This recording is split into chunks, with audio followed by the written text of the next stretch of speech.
सास बहू का रिश्ता अगर अच्छा हो तो वो मां बेटी बन जाती है। अगर उनके रिश्ते में कड़वाहट हो तो वो एक दूसरे को देखना भी पसंद नहीं करती। आज हम ऐसी ही सास बहू की कहानी आपके साथ शेयर कर रहे हैं। हम उम्मीद करते हैं आपको यह न्यू हिंदी कहानी जरूर पसंद आएगी। राधा जी एक आम मध्यम वर्गीय परिवार की मुखिया थी। वे अपने बेटे शुभम और बहू मनीषा के साथ रहती थीं।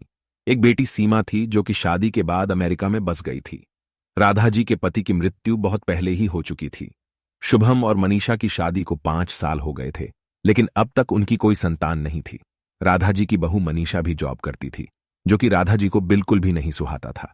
वे जल्द से जल्द दादी बनना चाहती थीं, लेकिन मनीषा और शुभम यह अच्छी तरह से जानते थे कि अभी मनीषा का जॉब करना कितना जरूरी था।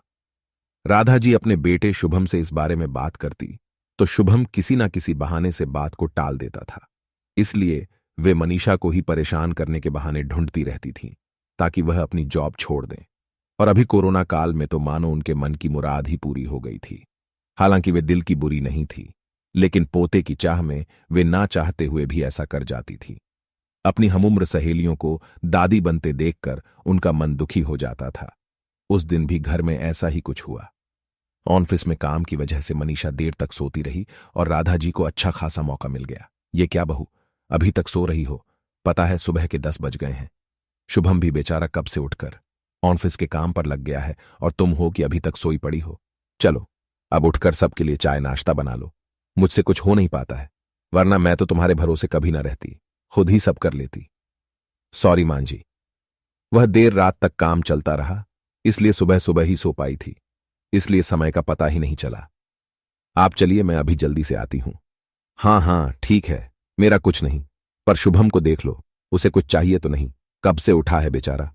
हे भगवान, मुझे जल्दी से ठीक कर दे ताकि मैं ही अपने बेटे का ध्यान रख सकूं, राधा जी ने नाटकीय अंदाज में कहा। राधा जी ने अपनी बहू मनीषा को उठाते हुए कहा। मनीषा ने घड़ी देखी तो वाकई 10 बज गए थे। आज उसकी आंख कैसे नहीं खुली। वह जल्दी जल्दी अपने काम निपटाकर हॉल में आई तो शुभम अपने लैपटॉप के साथ ऑफिस के काम कर रहा था।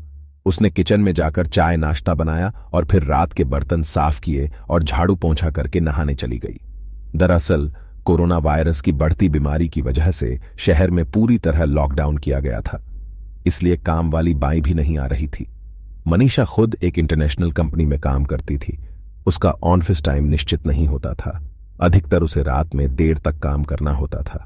कल भी उसका काम देर तक चलता रहा, इसलिए वह देर तक सोती रही। मनीषा नहाकर आई तो देखा कि उसकी सास अपने कमरे में सहेली से फोन पर बात कर रही थी। बातचीत में अपना नाम सुनकर मनीषा सास की बात सुनने लगी। अरे शारदा, तुम भी अपनी बहू को ज्यादा सर पर मत बैठाओ।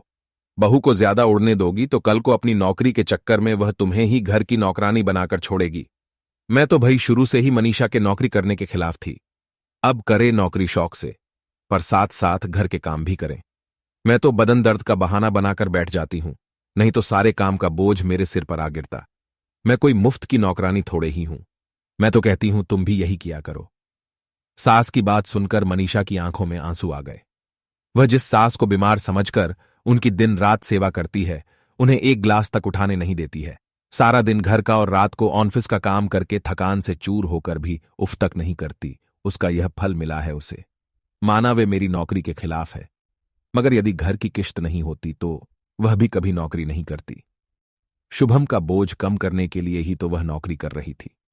खैर, अभी के मुश्किल समय में वह सास से किसी भी बात पर बहस नहीं करना चाहती थी जिससे घर का माहौल खराब हो, इसलिए वह उनकी बात को नजरअंदाज करके वहां से चली गई। लेकिन उसकी नजरों में राधा जी की इज्जत जरूर कम हो गई थी।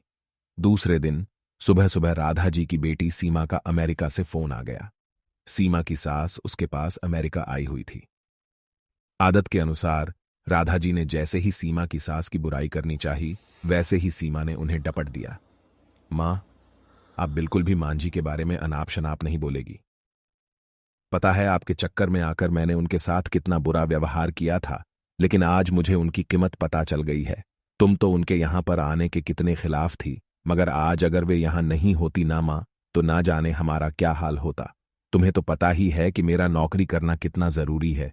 कोरोना ने यहां भी ऐसा कहर ढाया है कि घर से ही सब करना पड़ रहा है। किट्टू का बेबी केयर सेंटर भी बंद है। मैं और राजेश फुल टाइम बिजी रहते हैं। ऐसे में मां मांझी ने अकेले ही किट्टू के साथ साथ पूरे घर का सारा काम संभाला हुआ है। मुझे कुछ भी नहीं करने देती है। अगर वे नहीं होती तो मां हमारा क्या होता, ये सोचकर ही रोंगटे खड़े हो जाते हैं। सच में मां वे कोई साधारण महिला नहीं है, बल्कि मेरे लिए तो देवी के समान है। मेरे इतना अपमान करने के बावजूद। और सीमा रोने लगी। उसने फोन कट कर दिया।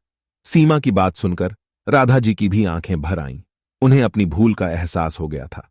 मनीषा तो वाकई उनका कितना ख्याल रखती है। उनकी कड़वी से कड़वी बात का भी बुरा नहीं मानती है, उल्टे जवाब भी नहीं देती है। वाकई अभी का समय तो एक दूसरे को हौसला देने का है, सारे गिले शिकवे भुलाकर एक दूसरे की मदद करने का है। तो फिर वे स्वार्थ में कैसे अंधी हो गई थी, इतना कैसे गिर गई थी कि ऐसे मुश्किल समय में अपने ही परिवार की सहायता नहीं कर सकती।